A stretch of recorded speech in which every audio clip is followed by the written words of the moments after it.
All right, we're back here on Dolphins.com and pleased to be joined in studio right now. Greg Likens alongside the new head coach, the Miami Dolphins, Adam Gase. Adam, congratulations. Welcome to South Florida. How does it sound when I introduce you as the new head coach? Sounds good. It sounds really good.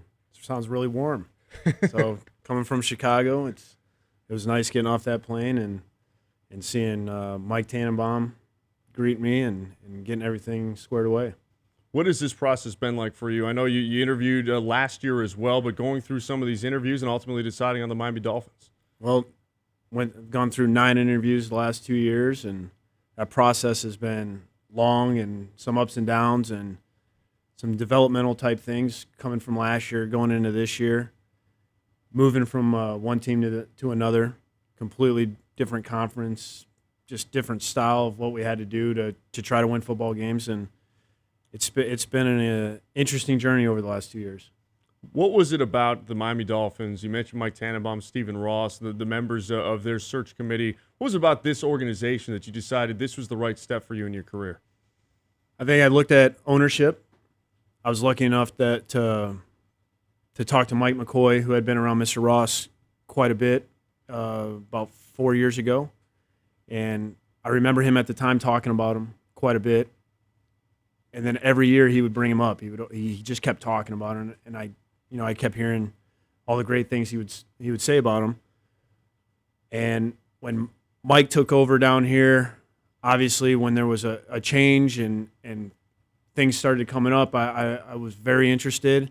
And then the opportunity to work with Ryan at the quarterback position, and just knowing that there is a nucleus here as far as that roster, and seeing what I could do to help make this team better.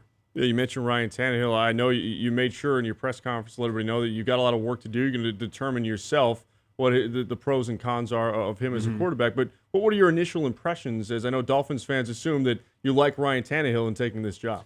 Well, I do remember the draft process that we went through. He was a guy that you evaluate in college evaluations. Even if you're not in the market, you're still looking at everybody. I do remember taking a peek at him, and he was a unique player coming out just because of his position flexibility. I mean, a guy that played wide receiver and then moved to quarterback, that was rare. You don't hear a lot of guys doing that.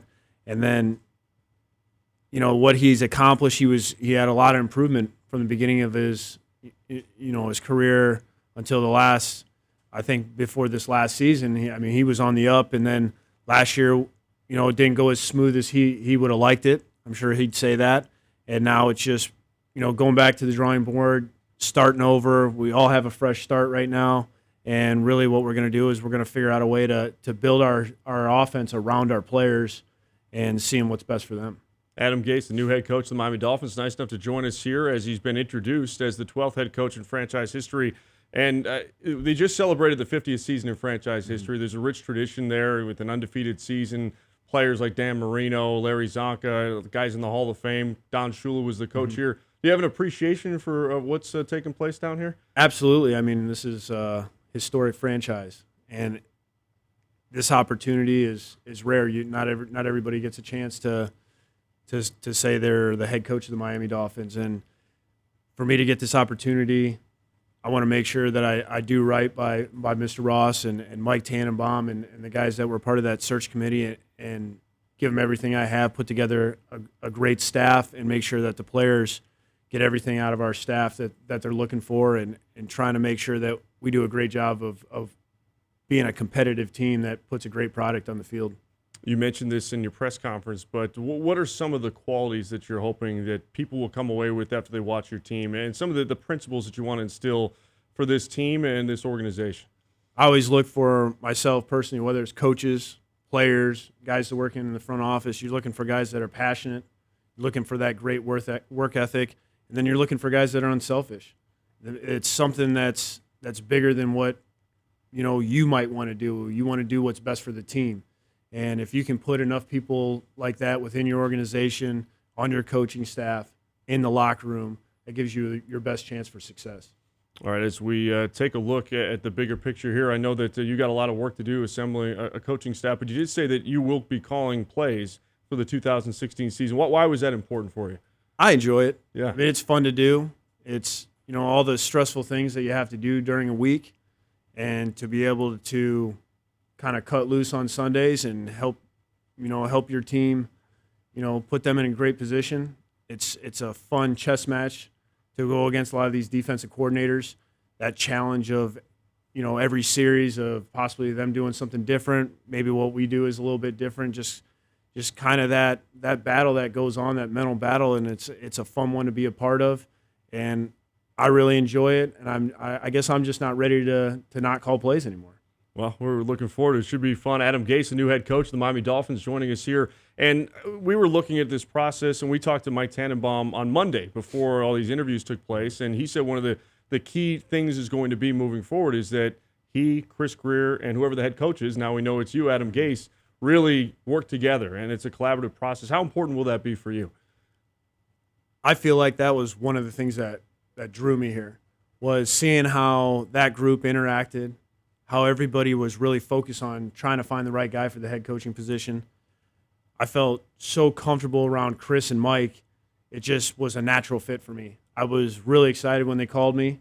I felt like I was a good fit for their personalities and myself. And most of the organizations that I've worked for in the past, it's been about working together as a team. I experienced, as well as you could do it in Denver, especially when we were rolling there for a little bit, and just seeing how that works when everybody's trying to do it together. It's a beautiful thing.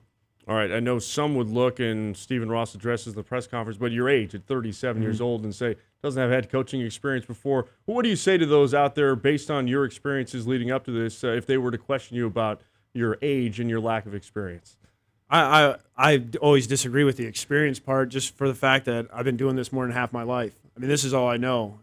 If I walked away from this game tomorrow, I don't even know what I would do. This is all I know. This is what I personally just, it's all I know. And as far as that's all I want to do. There's nothing else I want to do. And I love working with players. I love creating that kind of competitive atmosphere at practice, especially just from an offensive perspective. I like that attacking style of offense to where you can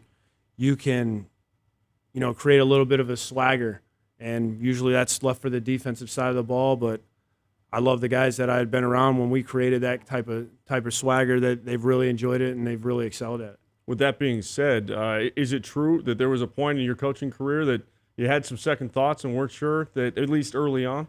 I think I was very young. I think I was like 23. It was one of those situations where college loans are coming in. I'm making $500 a month, and my parents, I think at the time, were saying, "What are you doing?" So, looked at something else, realized there's no way I'm doing this. Was lucky enough to have some close friends that talked me out of it, and went back to LSU and had another year, and then got an opportunity in Detroit, and that's kind of got me rolling there. Yeah, the rest is history. Now you're the new head coach of the Miami Dolphins. Yeah. And I know that a lot of people look at the X's and O's and what you're going to do with this team, but also you're not just a head coach. You've got a family as well. I know they're here. What's the process been like for them as they're getting ready to move down to South Florida? I think my wife is absolutely happy this is over. It's really been 2 years in the making, moving to Chicago, and then really not sure what was going to happen after this last year, and me flying all over the place, not being home with 3 kids under the age of 6. I know she was about done with me at that point of not being able to, be home to help her. But I know they're excited to get down here.